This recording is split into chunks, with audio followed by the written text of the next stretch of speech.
अस्सलाम वालेकुम नाज़रीन, रूबी न्यूज़ के साथ मैं हूं मोहम्मद अख्तर। सबसे पहले नजर डालते हैं सुर्खियों पर। वज़ीर आला तेलंगाना KCR ने काबीनी इजलास का किया इनेकाद, मुख्तलिफ उमूर पर किया गया तफसीली तबादले ख्याल।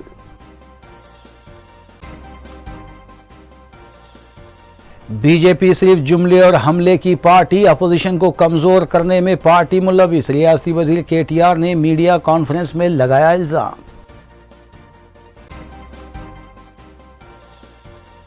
दोनों शहरों और रियासत भर में नई इन्फ्लुएंजा वबा जारी, मरीजों की कसीर तादाद, सरकारी दवाखानों से रुजू, आवाम से खौफ में मुब्तला ना होने महकमे सेहत के ओहदेदारों ने की अपील।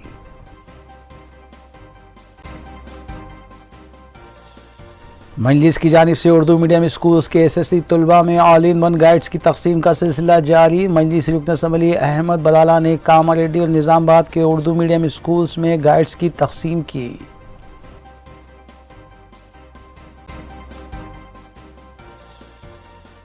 नौजवान पर हमला करते हुए कत्ल कर दिया गया, वादी उम्र में पेश है। वाक़े के सिलसिले में मुतालिका पुलिस मसरूफ़ तहक़ीक़ात।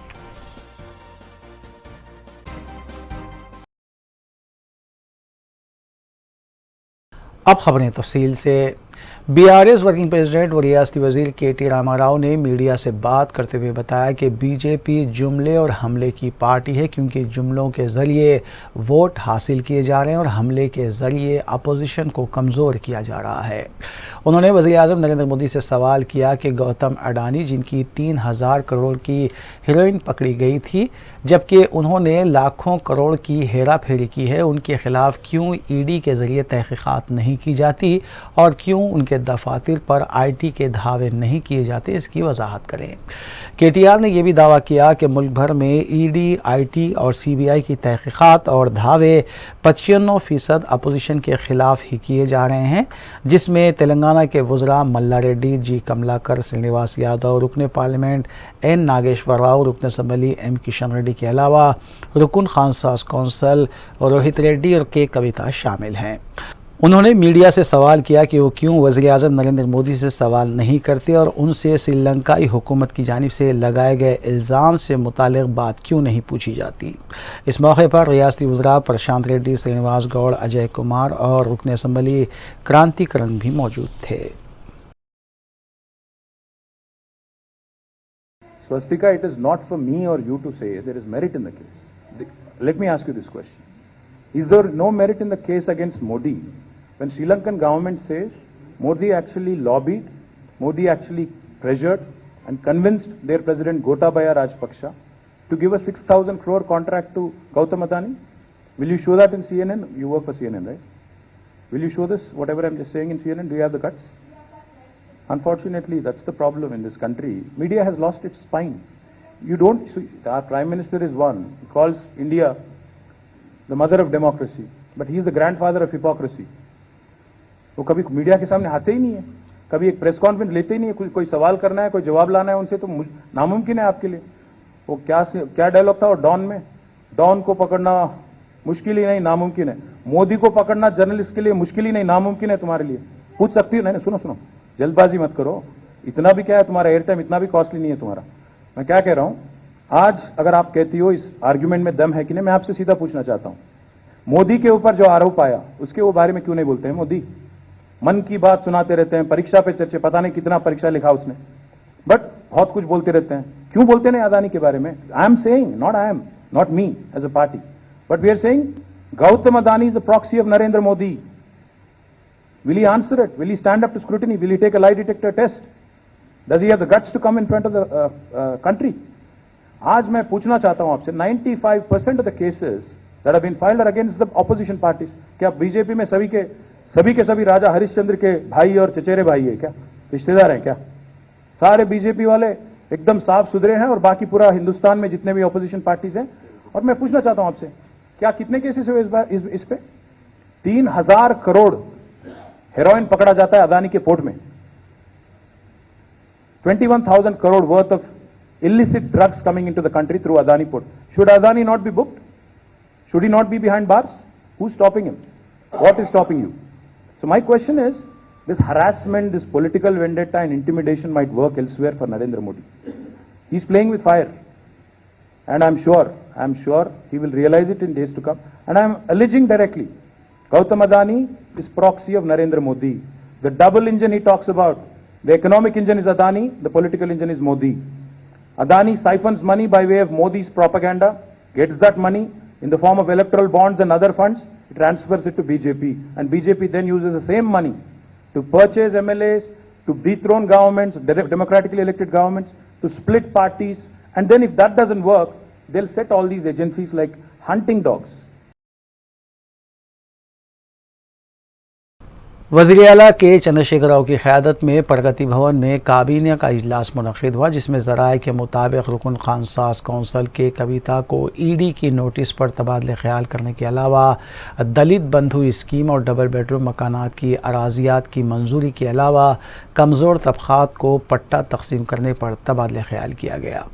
इसके अलावा ऐसे अफराद जिनके पास अराजी मौजूद हैं उन्हें हुकूमत की जानिब से मकान तामीर करने के लिए 3 लाख रुपये की फराहमी और गवर्नर कोटे के तहत 2 MLC नशिस्तों पर नामों को खतियत देने के साथ साथ कई अहम उमूर पर तबादले ख्याल करते हुए काबीना ने कई एक अहम फैसले लिए। ముఖ్యంగా ఈరోజు నిర్ణయాల్లో దళిత బంధు 1,30,000 కుటుంబాలకు రెండో విడత కింద అందించాలని చెప్పి ఈరోజు కేబినెట్ నిర్ణయం తీసుకుంది. దీని వెంటనే అమలు ప్రక్రియ ప్రారంభించాలని సంబంధిత అధికారులకు గౌరవ ముఖ్యమంత్రి గారు ఆదేశం ఇవ్వడం జరిగింది. ఇవాళ దళిత బంధు దేశవ్యాప్తంగా కూడా మంచి చర్చ జరుగుతూ ఉంది. ఇవాళ దళిత వర్గాల ప్రజల్లో దేశవ్యాప్తంగా గౌరవ ముఖ్యమంత్రి కేసీఆర్ గారి వైపు చూస్తున్నటువంటి పరిస్థితి. ఇవాళ వివిధ రాష్ట్రాల నుంచి కూడా అనేక మంది వచ్చి దళిత బంధు మీద స్టడీ చేసిపోతూ ఉన్నారు. దళిత బంధు పథకం ఆగస్టు 16, 2021లో ప్రారంభమైంది. సో ఆ సందర్భంగా ప్రతి సంవత్సరం ఆగస్టు 16వ తేదీన రాష్ట్ర వ్యాప్తంగా కూడా దళిత బంధు వేడుకలను ఘనంగా జరపాలని చెప్పి కూడా నిర్ణయించడం జరిగింది. అయితే రాష్ట్రంలో 119 నియోజకవర్గాల్లో ఒక నియోజకవర్గం హుజురాబాద్లో 100% లబ్ధిదారులకు ఇప్పటికే దళిత బంధును అందించిన విషయం మీ అందరికీ తెలిసిందే. అయితే మిగతా 118 నియోజకవర్గాల్లో ఒక్కొక్క నియోజకవర్గానికి 1100 మందికి దళిత బంధును ఈ దఫాలో అందించాలని చెప్పి కేబినెట్లో నిర్ణయం తీసుకున్నాం. सदर BRS व वज़ीर आला के चंद्रशेखर राव की क़यादत में जुमे के रोज़ दोपहर 2 बजे तेलंगाना भवन में पार्टी की आमिला का इजलास मुनक़िद होगा, जिसमें अरकान पार्लियामेंट, अरकान असम्बली और कौंसिल के अलावा डिस्ट्रिक्ट सदूर और दीगर अहम क़ायदीन शिरकत करेंगे। ज़राए के मुताबिक इस इजलास में आने वाले असम्बली के आम इंतखाबात में पार्टी की हिकमत अमली का लाहे अमल तय करने के अलावा जारी माह की 19 तारीख को विशाखापट्टनम में मुनक़िद होने वाले जलसे आम और मुल्क भर में पार्टी को मुस्तहकम करने के सिलसिले में तबादले ख्याल किया जाएगा।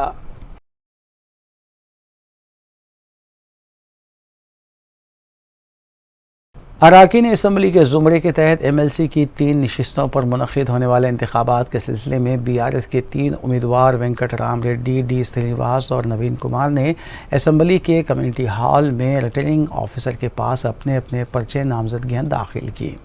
इस मौके पर रियासती वज़रा हरीश राव, प्रशांत रेड्डी, मल्ला रेड्डी, श्रीनिवास गौड़ और अरकान असम्बली और कौंसिल के अलावा दीगर भी मौजूद थे।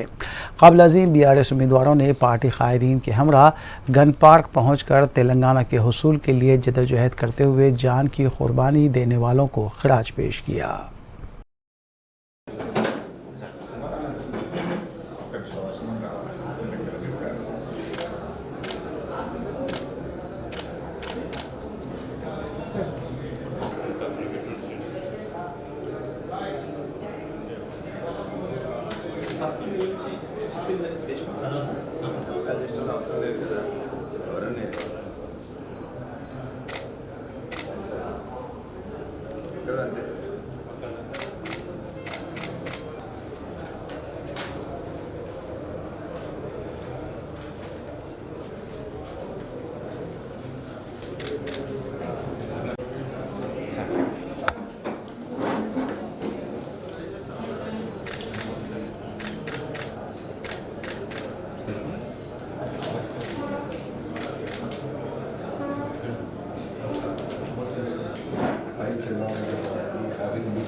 हैदराबाद डिस्ट्रिक्ट कांग्रेस कमेटी के सदर समीर वलीउल्लाह की क़यादत में सैकड़ों कांग्रेस कारकुनों ने गैस सिलेंडर की कीमत में इजाफे और पेट्रोल और डीजल की कीमतों में इजाफे के खिलाफ पुराने शहर में धरना मुनज़्ज़म करते हुए मरकज़ी हुकूमत और वज़ीर आज़म नरेंद्र मोदी के खिलाफ नारेबाजी की, जबकि गैस सिलेंडर की कीमत में इजाफे के फैसले से दस्तबरदारी इख्तियार करने का भी मुतालबा किया। कांग्रेस कायदीन और कारकुनों ने अपने हाथों में बैनर्स थामे हुए एहतजाज किया। सदर हैदराबाद डिस्ट्रिक्ट कांग्रेस कमेटी समीर वलीउल्लाह ने मरकजी हुकूमत पर तनकीद करते हुए बताया कि वज़ीर आज़म मोदी मुखालिफ गरीब पॉलिसी अपनाए हुए हैं, जिसके खिलाफ कांग्रेस जद्दोजहद कर रही है।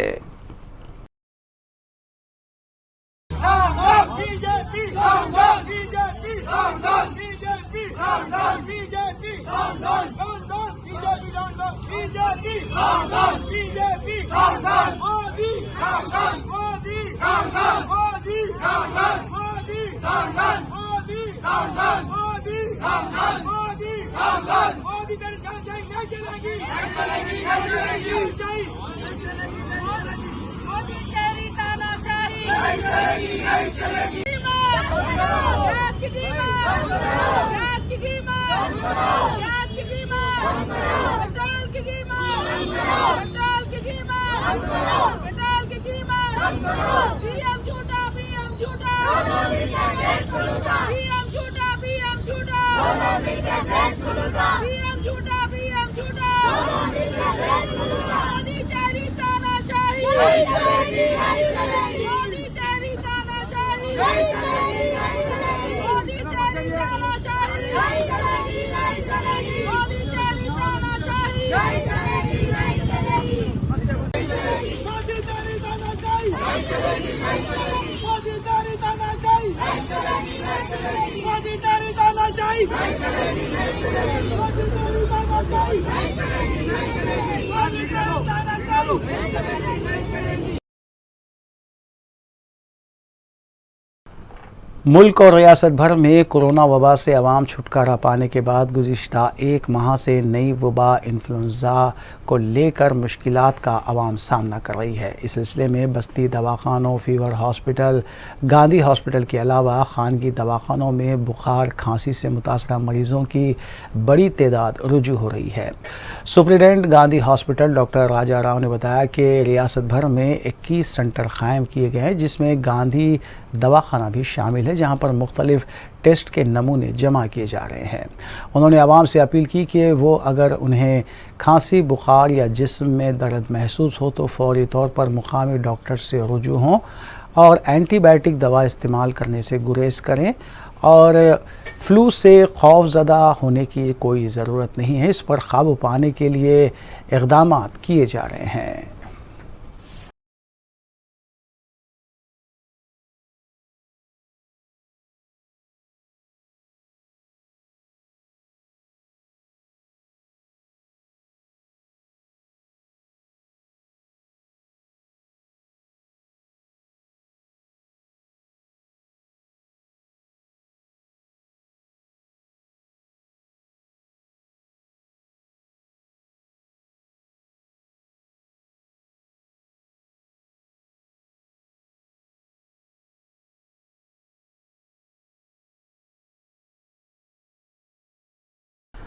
सदर मजलिस बैरिस्टर असदुद्दीन ओवैसी की सरपरस्ती में उर्दू मीडियम के तलबा में ऑल इन वन गाइड की तकसीम का सिलसिला जारी है। जुमेरात को रुकन असम्बली अहमद बलाला ने कामारेड्डी के उर्दू मीडियम के तलबा में ऑल इन वन गाइड तकसीम किए।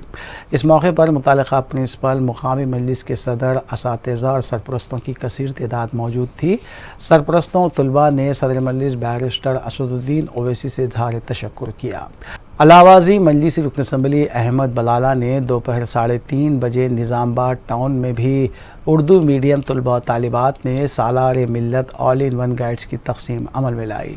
इस मौके पर डिप्टी मेयर निज़ामबाद इदरीस खान व दीगर ने मजलिसी रुकन असम्बली का खैर मकदम किया।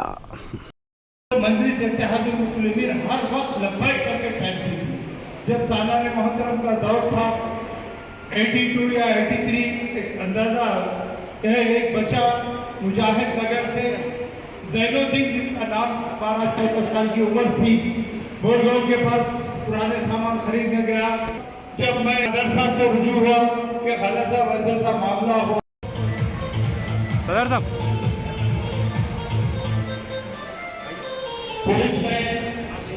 पुलिस ने इनको इंचार्ज, इधर देखिए, इधर एक सेकंड, इधर देखिए,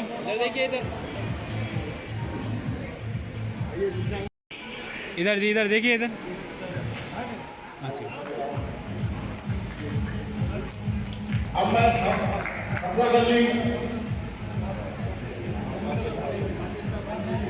मुनासिब समझता था, लिहाजा इस वजह से रख दिया। उसके बाद फिर मुजाहिद नगर में 4-5 घर बसे हुए थे, 83 में पानी आ गया, पूरा परेशान हाल। घरों में ये करे कि भाई अंडा से इसका कुछ ना कुछ अपना हल निकालेंगे, चलेगा।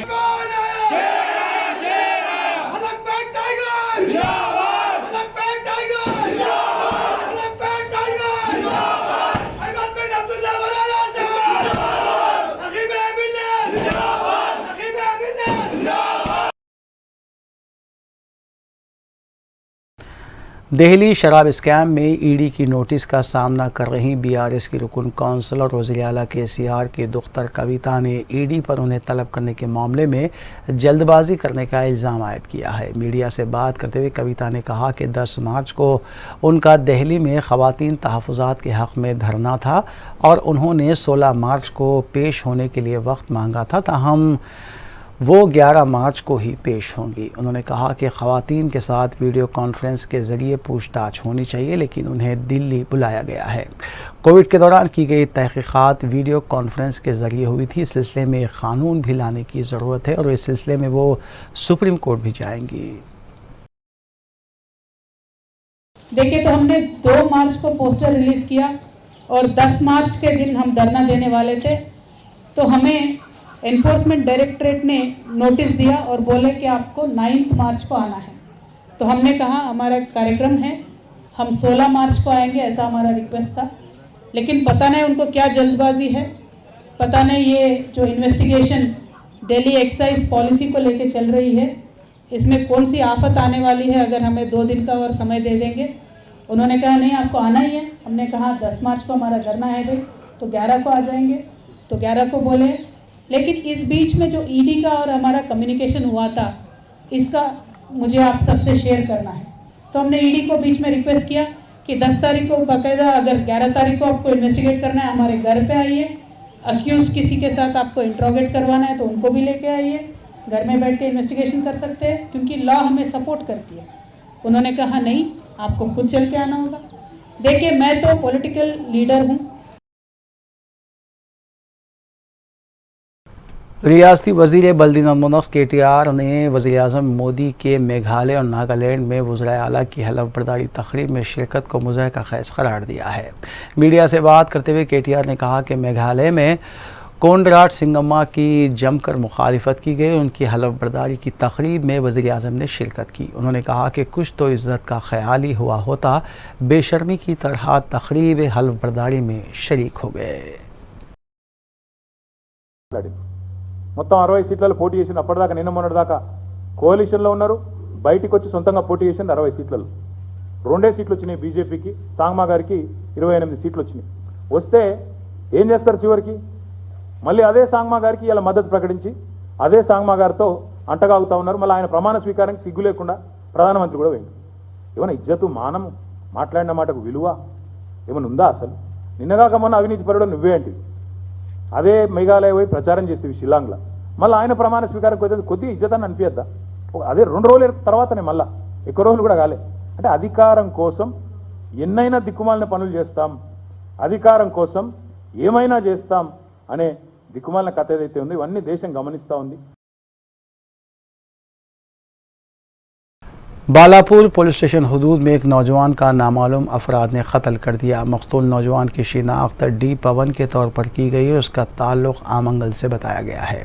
पवन तामीराती मजदूर के तौर पर काम करते हुए शाहीन नगर इलाके में मुक़ीम था। 4 शमे को किसी काम से बाहर गया हुआ था कि नामालूम अफराद ने तेज़ धार हथेली हथियार से उस पर हमला कर दिया।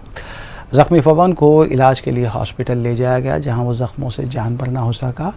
पुलिस के मुतालिका ओहदेदार बशमूल CH श्रीनिवास ने भी मुकाम वाक़े का मुआयना किया। कत्ल के पसे पर्दा महरक़ात का पता नहीं चल पाया, ताहम पुलिस मसरूफ़ तहक़ीक़ात है।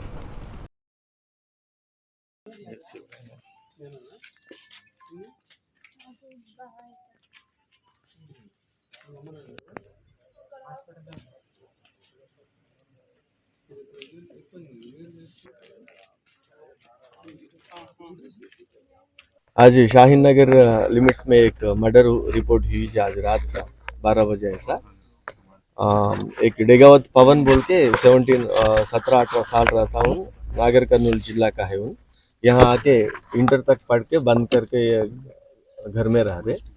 उनको 12:30 बजे टाइम पे बाहर आके कॉल्स ऑफ नेचर अटेंड करने के वास्ते, यूरिनल्स के वास्ते बाहर आने के टाइम पे 2 आदमी आके उनको चाकू से इंजूर्ड करा और उन उस्मानिया हॉस्पिटल में शरीक हुआ तो वहाँ वो बच्चा मर गया था। एक उनका फैमिली मेंबर्स देखा जो दो लोगों चाकू मार के भागने के टाइम पे देखे थे, और ये कार्रवाई करते हम ये मर्डर क्यों हुई और कौन कौन करे होंगे वो हम टीम्स भेज दिए, क्लूज टीम भी आया, हम इन्वेस्टिगेशन कर रहे हैं। दबीपुरा के इलाके में वाक़ खौली प्लाट पर आग लगने का वाक़या पेश आया। इस वाक़े में इंटरनेट केबल और बरक़ी के तार जल गए, जबकि बरक़ी सरबराही भी मुतासिर रही। फायर ब्रिगेड के अमले के साथ मुकामी अवाम ने आग बुझाने में ताउन किया, ताहम किसी भी तरह का इस वाक़े में कोई जानी नुकसान नहीं हुआ।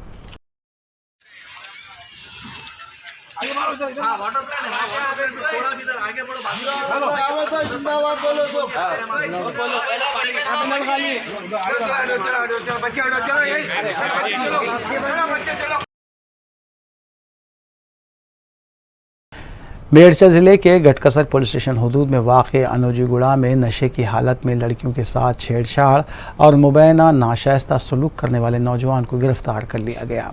बताया गया है कि शिल्पा नामी खातून मुलाजिमत के बाद घर लौट रही थी। इस दौरान विक्रम ने उसके साथ नाशाइस्ता सलूक किया। उसने अपने भाई को भी तलब कर लिया और पुलिस को इत्तला दी गई। नशे की हालत में भी विक्रम पुलिस के साथ बहस व तकरार करता हुआ देखा गया, जबकि पुलिस ने उसे तहवील में ले लिया।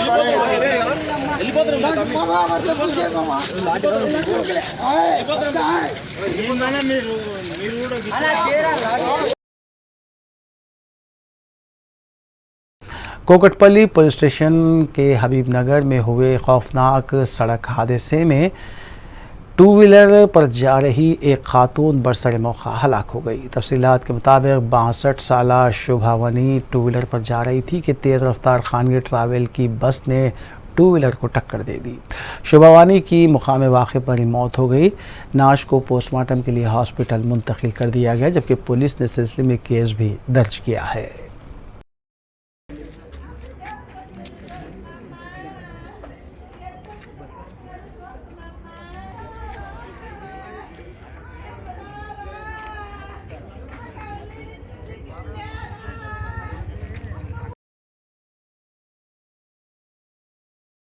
कुल हिंद मजलिस इत्तेहादुल मुस्लिमीन के डिवीज़न कॉरपोरेटर्स और नुमाइंदा कॉरपोरेटर्स मुतालिका डिवीजन्स में जारी तरक्याती कामों का मुआयना करते हुए उन्हें तकमील करने के सिलसिले में इक़दामात में मसरूफ़ हैं। इस सिलसिले के तहत ओल्ड मलकपेट डिवीज़न के नुमाइंदा कॉरपोरेटर सैफुद्दीन शफ़ी ने डिवीज़न में वाक़े मस्जिद हुसैनी के करीब ज़ेर तामीर CC रोड के कामों का तफसीली मुआयना किया और ओहदेदारों के साथ कामों का जायज़ा लिया।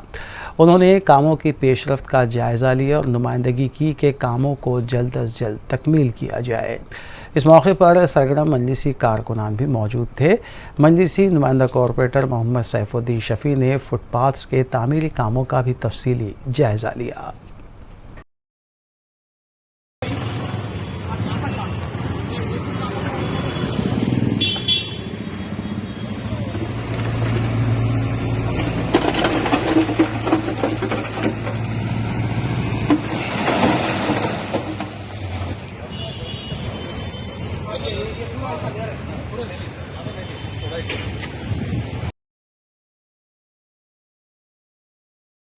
तेलंगाना महिला विश्वविद्यालय वाक़ कोठी में 9 और 10 मार्च को मुनक़िदा कौमी वर्कशॉप के सिलसिले में इफ्तिताही इजलास मुनक़िद किया गया, जिसमें मेहमानान की हैसियत से दीप्ति रावुला CEO वी हब हुकूमत तेलंगाना और J Sailaja Rani deputy general manager RBI Hyderabad के अलावा professor D Ravinder Osmania university ने शिरकत की। वुमेंस डे की मुनासिबत से मुनक़िद इस वर्कशॉप का उन्वान डिजिटल इख्तिरा मनफी मसावात के लिए टेक्नोलॉजी रखा गया था। Mrs Shalini Ali, national convener Muslim Rashtriya Manch ने मेहमान एजाज़ी के तौर पर शिरकत की और ख़िताब किया। उन्होंने लड़कियों और ख़वातीन पर जोर दिया कि वो टेक्नोलॉजी का इस्तेमाल करते हुए मर्दों के शाना बशाना चलने के लिए कमर बस्ता हो जाएं। वाइस चांसलर M विजुलता ने इजलास की सदारत की और मेहमानों को तहनीत पेश करते हुए इस्तकबालिया खुतबा भी दिया। As what is going to be asked to you at your interview, what is it that you can give to the society? That's when you are going to say that I am going to give education back to the society. Digitalization will definitely play a very important role in it. It does. Your banking is digitalized, your education is digitalized. Along with that, seminars like these are digitalized. We were talking about it that during COVID, there was so much of online that we forgot about the offline process of communicating with each other. My concept, and along with the NPP ma'am also had said the same thing, that we prefer being offline. For the simple reason the positivity multiplies. If I have given you a positive aspect over an online class, probably you'll shut the laptop and you'll forget about it. That is what digitalization also does to us. If it is a boom, it has its disadvantages also. But today, me standing before you with a very positive approach will definitely make you go back home and realize that yes, there was one person who came and who spoke to us and who told us what gender equality in digitalization does and what it does not do. It might toy in your mind. Thinking about being taken for a ride over your technology and your apps can happen to men and women. But it is the women that have to be hearing about it.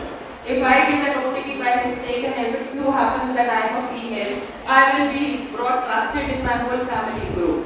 But if the same will happen with my husband, or will happen with my son, or will happen with my uncle, it will not be broadcasted. They say, अरे ऐसा तो fraud होती है। तो इसके बारे में भी आप सोचना छोड़ दीजिए कि डिजिटलाइजेशन के साथ में फ्रॉड जो होते हैं वो हमारे साथ ही होते हैं। Yes, we attract a lot of people. Our online presence does attract a lot of people. But at the same time, our upbringing also teaches us how we can take care of those. If on a road anyone is trying to act funny, you can scream. Telangana NRI forum India chapter की जानिब से 9 तकर्रुर करदा Telangana minorities commission के chairman Tariq Ansari के एजाज़ में तहनीती तकरीब का अहतमाम किया गया।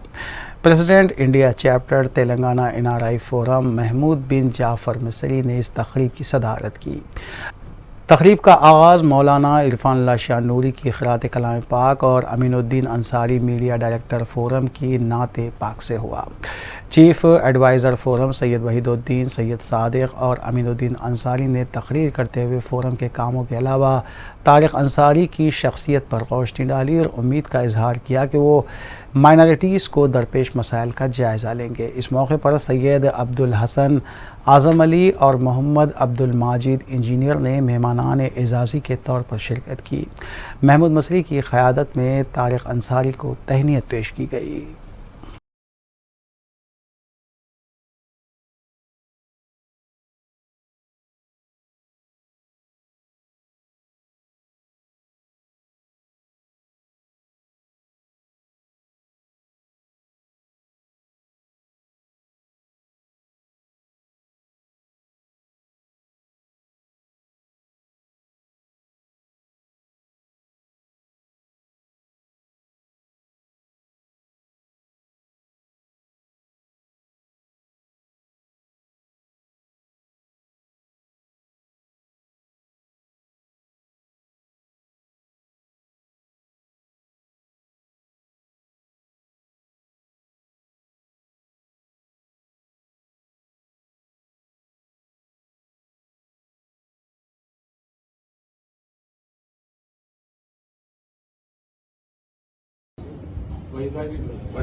आखिर में सुर्खियां एक बार फिर।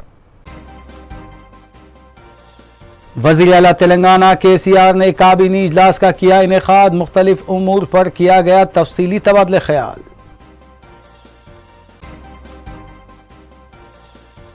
बीजेपी सिर्फ जुमले और हमले की पार्टी, अपोजिशन को कमजोर करने में पार्टी मुलविस, रियासती वजीर KTR ने मीडिया कॉन्फ्रेंस में लगाया इल्जाम।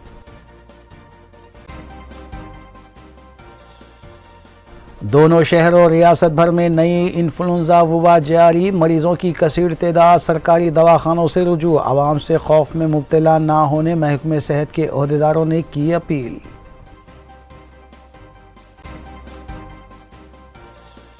मजलिस की जानिब से उर्दू मीडियम स्कूल्स के SSC तलबा में ऑल इन वन गाइड्स की तकसीम का सिलसिला जारी। मजलिस रुकन असम्बली अहमद बलाला ने कामारेड्डी और निजामाबाद के उर्दू मीडियम स्कूल्स में गाइड्स की तकसीम की।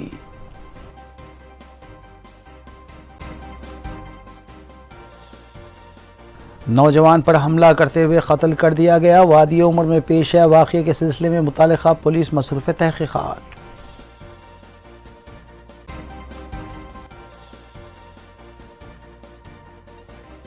नाज़रीन, रूबी न्यूज़ की फीडबैक के लिए स्क्रीन पर दिए गए नंबर पर आप कॉल कर सकते हैं या ईमेल के ज़रिए हमें पैगाम भी भेज सकते हैं। इसी के साथ रूबी न्यूज़ यहीं इख्तिताम पज़ीर होती हैं। रूबी न्यूज़ की सारी टीम को दीजिए इजाज़त। अल्लाह हाफ़िज़।